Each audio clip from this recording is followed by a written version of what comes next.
Teman-teman, selamat datang di Kontra Narasi, channel yang membahas seputar isu dan informasi sosial politik tanah air yang lagi hangat dan yang penting untuk kita ketahui. Isu pertama yang kita bahas yaitu manuver PD Perjuangan yang membuat partai berlogo banteng itu semakin luntur sebagai partai ideologis. Partai yang dulu dikenal paling anti-intoleran dan terdepan melawan kelompok Habib Rizik CS seperti HTI dan FPI, kini seolah-olah menjadikan mereka kawan. Lihat saja terbaru, elit PD Perjuangan yang juga Gubernur Jakarta Pramono Anung menghadiri reuni Akbar 212. Berarti Pramono memberikan dukungan untuk gerakan 212. Pramono lupa persaudaraan alumni 212 pernah mendesak agar PD Perjuangan dibubarkan. 212 itu juga yang pernah memenjarakan kader mereka Ahok. Tapi sekarang Pramono seperti menampilkan wajah PD Perjuangan yang berubah 180 derajat. Mereka sekarang menjadi teman kelompok 212. Mereka menjadi teman Habib Rizik. Mereka berkompromi dengan kelompok yang pernah ingin mengganti Pancasila dan ingin mendirikan negara khilafah. Ini semua yang hanya demi kepentingan politik mereka. Menurut Habib Syakkur Ali, malahan PD Perjuangan menunggangi gerakan 212. Dia sampai menyebut PD Perjuangan adalah partai jahat. Reuni 212 menurut pendapat saya dipergunakan sebagai reuni persaudaraan muslim. Padahal di situ partai-partai politik ikut menunggangi. Saya bicara seperti ini, saya tidak punya kapasitas apapun. Dan saya tidak dibayar oleh siapapun. Dan saya membahas reuni 212 dari tahun ke tahun, tidak punya kepentingan apapun. Saya tidak kepingin yang namanya reuni persaudaraan Islam ini ditunggangi oleh politisi-politisi jahat. Lah, masa-masa real dari ex-HTI dan ex-FPI ini adalah masa yang sangat saya katakan bisa ditunggangi. Kenapa saya katakan demikian? Karena ini bentuk dari motivasi politik identitas yang dijalankan oleh partai-partai politik. Jahat ini partai-partai politik, khususnya PDIP. Yang ingin ditunggangi adalah permasalahan ijazah palsu Jokowi dan makzulkan Gibran. Reuni 212 menurut pendapat saya dipergunakan sebagai reuni persaudaraan muslim. Padahal di situ partai-partai politik ikut menunggangi. Contoh saja, FPI sudah dibubarkan. Dibentuk lagi Front Persaudaraan Muslim. Persaudaraan Islam. Front Persaudaraan Islam. Sah-sah saja. Tapi yang jahat ini sekarang adalah PDI Perjuangan.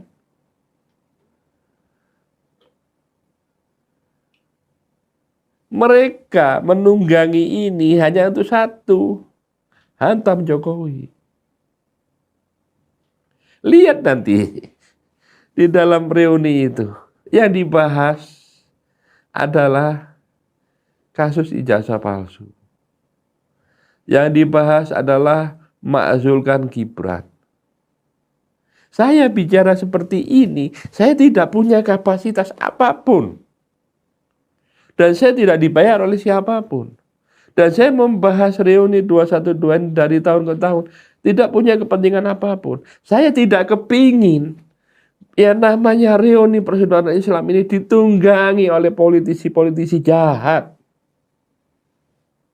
Ditunggangi oleh partai-partai jahat yang jahat terhadap Islam. Justru jahat terhadap Islam. Jahat. Saya bukan sebagai seorang yang katakanlah banyak orang menggelari saya Habib. Saya hanya ingin menyampaikan satu. Pada prinsipnya, seorang Habib ini harus mendukung, merangkul. Bukan mendukung gerakan khilafahnya, merangkul, menyadarkan mereka. Tapi ini namanya politik. Politik ini tidak punya beban apapun kecuali beban apa? Beban propaganda. Beban yang sesat.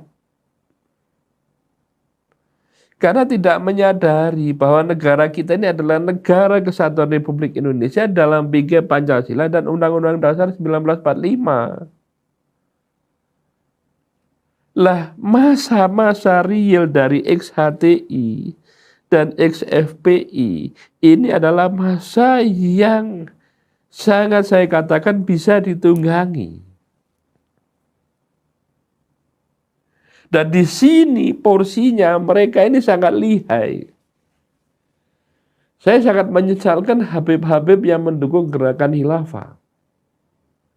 Maksudnya untuk ukhuwah Islam, tapi enggak, itu antara minyak sama air. Jelas. Lah di sini saya juga ingin menyampaikan, sudahlah, jangan ada reuni-reuni lagi sudah. Cukup bingkainya apa? Persaudaraan Islam.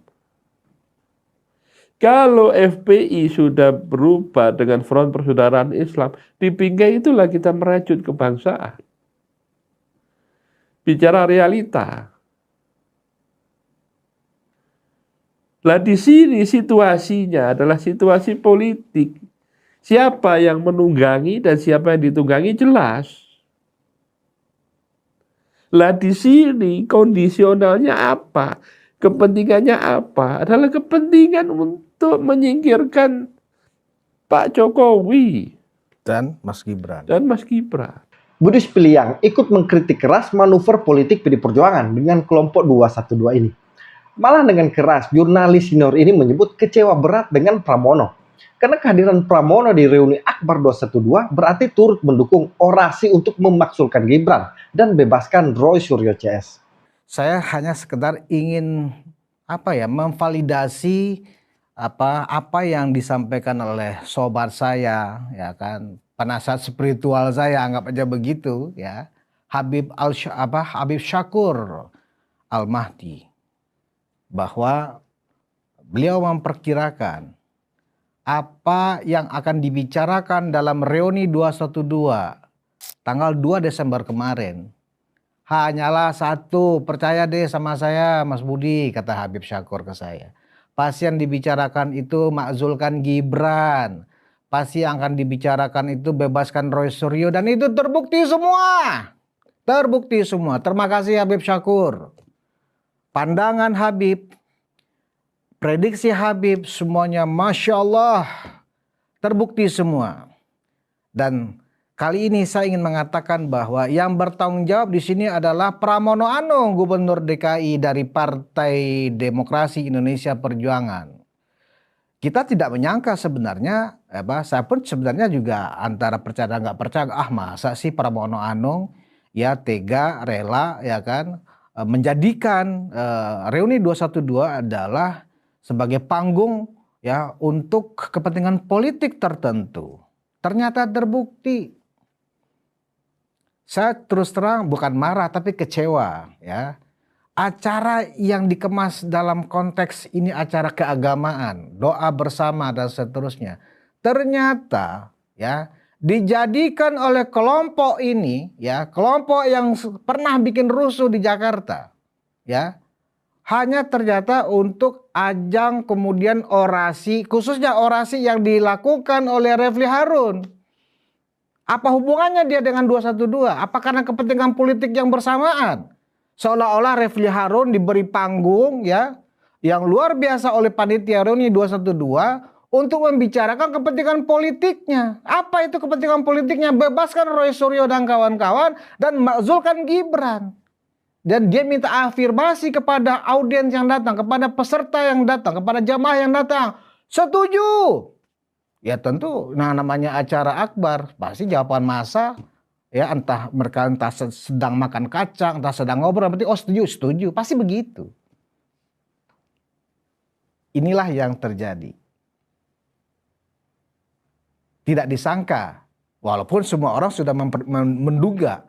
Nah, saya ingin mengatakan begini, bahwa PDI Perjuangan dan tanda kutip ya, Gerindra, karena di sana ada Wakil Menteri Agama Muhammad Syafi'i atau yang dia akrab dipanggil Romo Syafi'i, ya, hadir dalam acara itu. Nah, bisa dikatakan PDI Perjuangan dan Gerindra ya mengaminkan yang diorasikan oleh Refli Harun pada saat acara reuni 212. Apa itu mengaminkan? 1. Bebaskan Roy Suryo. 2. Makzulkan Gibran. PDI Perjuangan nggak boleh lagi menghindar. PDI Perjuangan lewat Pramono Anung, petugas partainya, telah memberikan panggung besar, ya, membawa bendera agama, membawa bendera Islam untuk mendiskreditkan wakil presiden yang sah, Gibran Rakabuming Raka. Bagi saya ini adalah sebuah sikap nekat, ya, sebuah sikap berlawanan, ya, sebuah sikap permusuhan yang dilihatkan oleh Pramono Anung yang dipercaya oleh Presiden Jokowi 2 periode sebagai Menteri Sekretaris Kabinet. Air susu memang akhirnya dibalas dengan air tuba. Itulah manusianya, namanya Pramono Anung. Dia siapkan sebuah acara, dia siapkan sebuah panggung dengan memanfaatkan 2 Desember sebagai 2/12 ya, untuk ya membuat sebuah propaganda besar, mensosialisasikan ke para pembenci ya, untuk menyuarakan bebaskan Roy Suryo. Kemudian ditambah-tambah bahwa membebaskan Roy Suryo itu adalah suara umat Islam. Padahal mereka hanya hadir kurang dari 50.000 orang. Seperti biasa, kelompok ini adalah kelompok lebay. Kelompok 212 adalah kelompok lebay. Mengatasnamakan umat Islam Indonesia. Anda hanya segelintir orang, bos. Buktinya ketika junjungan Anda maju pilpres, ya, cuma mendapat 24%, ya. Artinya terbukti Anda tidak berhak mengklaim umat Islam Indonesia menginginkan membebaskan Roy Suryo. Ngawur. Ini yang harus diwaspadai oleh masyarakat Indonesia, bahwa ada kelompok-kelompok ya yang selalu mengklaim, ya, membuat pembenaran sendiri, pembenaran sepihak tanpa dasar. Ya, umat Islam Indonesia meminta Roy Suryo dibebaskan. Umat Islam apa? Anda aja kali. Saya Muslim. Saya ingin mengatakan, saya dan termul-termul lainnya di dunia, di Indonesia, Roy Suryo dan kawan-kawan harus dituntaskan secara hukum di pengadilan. Bukan karena tekanan-tekanan Anda semuanya yang ada di acara reuni 212 kemarin di Silang Monas. Refli Harun sendiri di awal tidak mau dikaitkan dengan Roy Suryo CS. Tapi akhirnya belangnya kelihatan. Dia tidak bisa membantah lagi kalau dia bukan bagian dari Roy Suryo CS. Dia bahkan bersama Roy Suryo dan Tifa menggeruduk makam Ibu Jokowi. Dan terlihat juga di reuni 212, orasi Refli Harun ini yang paling tegas meminta Gibran dimaksulkan dan bebaskan Roy Suryo CS. Jadi, kalau ada peneliti meneliti sebuah dokumen publik, tiba-tiba dia ditersangkakan, maka apakah negara kita menjadi negara demokrasi yang baik? Baik atau tidak? Karena itu siapapun yang menersangkakan orang yang sedang meneliti sebuah dokumen publik yang sudah digunakan selama 10 tahun dan kemudian dia dijadikan tersangka, siapapun dia, zalim. Sekali lagi ikuti saya, zalim. Dan terakhir, soal pemberantasan korupsi, kawan-kawan semua, ibu-ibu dan bapak sekalian, tidak bisa langkahnya biasa saja. Langkahnya cuma kemudian melihat satu kasus diselesaikan dan lain sebagainya. Tidak bisa. Korupsi di Indonesia adalah korupsi yang sistemik. Karena itu saya apel kepada pemerintahan Prabowo, jangan cuma memberantas korupsi biasa-biasa saja. Harus luar biasa. Kalaupun Anda wakil presiden, tetapi kalau Anda melanggar konstitusi, tidak lagi memenuhi syarat sebagai wakil presiden, maka Anda wajib dimakzulkan. Setuju dimakzulkan? Setuju dimakzulkan? Kalau menurut saya, Roy Suryo CS termasuk Refli Harun ini satu kolam dengan kelompok 212. Karena pendiri dan tokoh sentral FPI dan 212, Habib Rizik, juga mendukung Roy Suryo CS. Bahkan TPUA yang paling terdepan menyerang Jokowi dengan fitnah ijazah palsu adalah bentukan Habib Rizik. Pada Jokowi, baik ijazah SD, SMP, SMA, maupun universitasnya. Karena begitu ijazah itu dihadirkan, persoalan ini selesai. Tapi mengenai kewajiban seorang Jokowi untuk hadir dalam suatu kasus, jawabannya tidak wajib karena sudah diwakilkan oleh kuasa hukumnya. Mengenai kewajiban seorang Jokowi harus menunjukkan ijazah aslinya, jawabannya tidak wajib karena di sana bukan tempatnya. Begini, kok disikapi oleh pihak yang sebelah sana dengan Bang Desmond dilaporkan ke Polda Metro Jaya. Nah, saya pikir ini Kapolda Metro Jaya nggak usah diproses lagi lah. Itu laporan, diabaikan aja. Bukan. Sebab ini kan penelitian ilmiah yang mesti dibuktikan, bukan dikriminalisasi. Masa penelitian ilmiah dikriminalisasi, dilaporkan sebagai bentuk fitnah lah yang menyebarluaskan kebencian. Enggak begitu. Nah, jadi sekali lagi bahwa Bang Desmond dan kawan-kawan sudah betul. Itu jalan, teruskan Bang Desmond. Iya. Yang menarik juga, pendukung Habib Rizik memframing bahwa Prabowo menghadiri reuni Akbar 212 itu. Padahal jelas-jelas Prabowo tidak hadir. Tapi mereka ingin memframing Prabowo hadir supaya kelihatan ada dukungan dari Presiden. Prabowo memilih bertemu dengan Ketua MPR dan tidak menghadiri reuni 212 itu. Tapi di framing seolah-olah Prabowo mulai meninggalkan Jokowi dengan menghadiri reuni Akbar 212.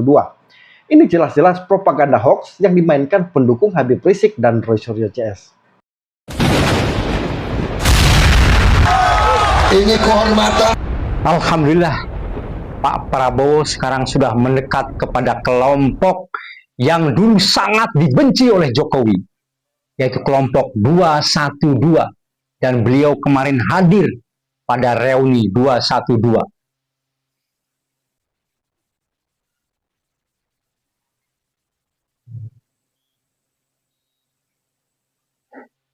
Rangkaian kegiatan tahun 2025 ini diawali dengan sholat maghrib berjamaah, kemudian dilanjutkan dengan zikir, doa bersama dan tausiah para ulama. Selain Habib Rizik, Presiden Prabowo juga diundang dalam reuni Akbar 212 pada tahun 2025 ini.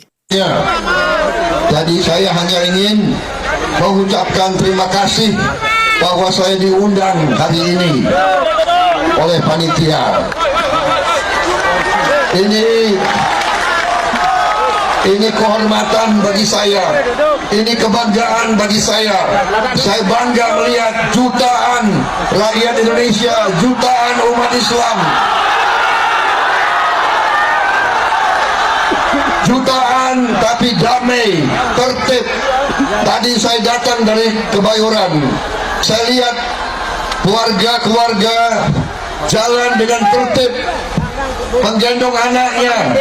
Ya, semoga Pak Prabowo sudah lepas dari cengkraman Mr. Mulyono dan yakin bahwa Pak Prabowo bersama rakyat berantas oligarki dan berantas kekuasaan dinasti Geng Solo.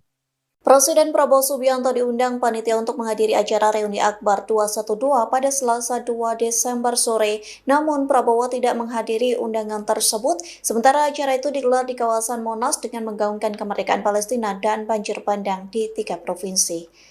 Terpantau hingga akhir acara reuni Akbar 212, Prabowo tidak hadir di kawasan Monas. Selain itu, Anies Baswedan yang juga diundang dalam acara tersebut tidak terlihat menghadiri reuni Akbar 212.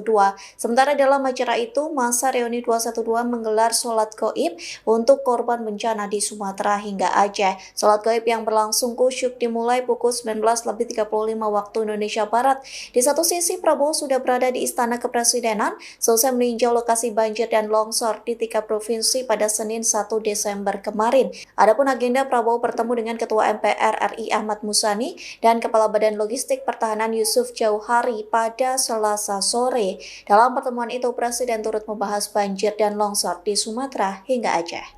Sebenarnya jelas, politisi atau partai mendukung gerakan 212 ini berarti pro-intoleran dan anti-Pancasila. Karena umumnya semua tokoh-tokoh 212 ini berlatar belakang SFPI dan HTI. Salah satunya Habib Rizik. Gus Dur sendiri sudah pernah meminta agar Habib Rizik ditangkap polisi. Ketua PBNU juga sudah pernah dengan tegas mengecam kelompok Habib Rizik ini dan mewarning politisi manapun yang berkompromi atau mendekati kelompok mereka. Orang-orang itu kan tolol. Ya sudah, diapain? Kita sama orang tolol itu kan ya bicaranya nggak bisa seperti anak-anak. Makanya saya bolak-balik bilang kepada mereka, tangkap itu Habib Rizik, selesai. Bolak-balik ya dia lagi. Nabi Muhammad mengatakan, maka faro akhohu musliman bahwa kafir. Barang siapa mengkafirkan sesama saudaranya yang beragama Islam, dia sendiri yang kafir. Orang boleh berbuat kekerasan hanya kalau diusir dari rumahnya. Idza ukhriju min diyarihim, kalau diusir dari rumah mereka, baru boleh dilakukan. Karena itu ketika saya memutuskan biar aja dah lengser aja dah daripada ribut dengan DPR. Negara kita bangsanya akan terbagi dua, akan berantem, darah mengalir. Maka ketika ulama-ulama kita menyatakan bahwa Negara Kesatuan Republik Indonesia berdasarkan Pancasila dan Undang-Undang Dasar 1945 bersendikan Bhinneka Tunggal Ika ini final.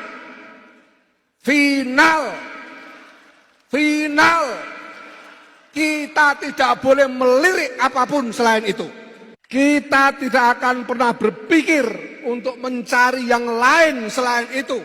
Dan kita tidak akan pernah berdamai dengan siapapun yang tidak mau mengikuti Negara Kesatuan Republik Indonesia, Pancasila, UUD 45, dan Bhinneka Tunggal Ika. Tidak demi apapun, tidak demi upah, tidak demi pembelian apapun, tidak demi jabatan, tidak demi kekuasaan, tidak demi kepingin jadi presiden atau wakil presiden. Jadi miris PD Perjuangan ikut mendukung gerakan 212 dengan hadirnya Pramono Anung. PD Perjuangan dari partai berideologi nasionalis ternyata bisa berkompromi dengan gerakan yang jelas-jelas pendukung intoleran dan anti Pancasila.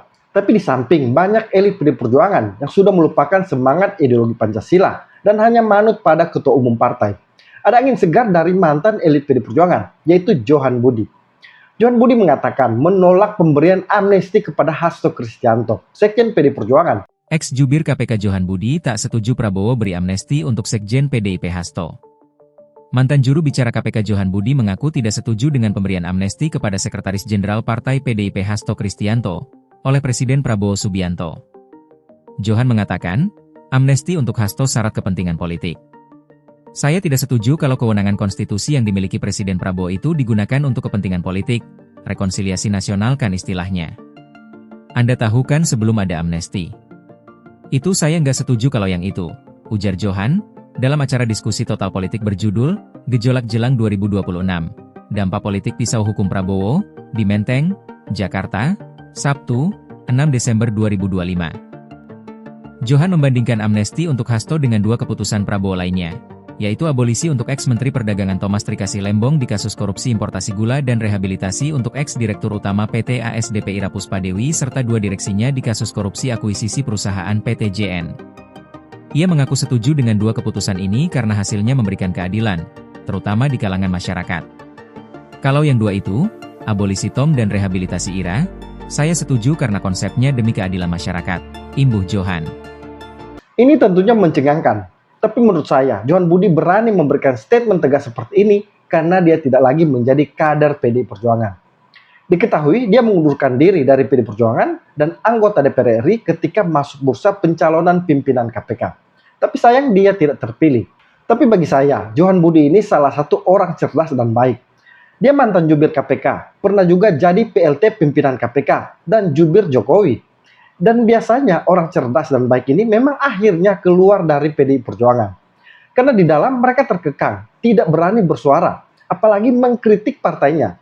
Lihat saja Ahok yang disebut mulutnya seperti macan karena kritis dan tidak bisa berkompromi. Tapi ketika jadi elit PD Perjuangan, sekarang lebih banyak diam dan berkompromi. Apalagi kasus amnesti Hasto. Ahok diam 1000 bahasa, tidak berani mengkritik. Kembali ke Pramono Anung. Jadi bagi saya, kehadiran Pramono Anung ke reuni Akbar 212 menjadi blunder untuk PD Perjuangan. PD Perjuangan tidak lagi sangar kepada kelompok intoleran. Padahal selama 10 tahun bersama Jokowi, PD Perjuangan sangat kritis kepada kelompok intoleran, termasuk gerakan 212. Tapi ketika tidak ada lagi Jokowi, PD Perjuangan seperti kendor semangatnya melawan gerakan intoleran. Malah berkompromi. PD Perjuangan tidak sadar, publik sekarang cerdas, sudah bisa menganalisa langkah dan gerakan politik para elit partai. Jadi nantinya PD Perjuangan akan makin kesulitan untuk mencitrakan lagi sebagai partai yang getol melawan kelompok intoleran.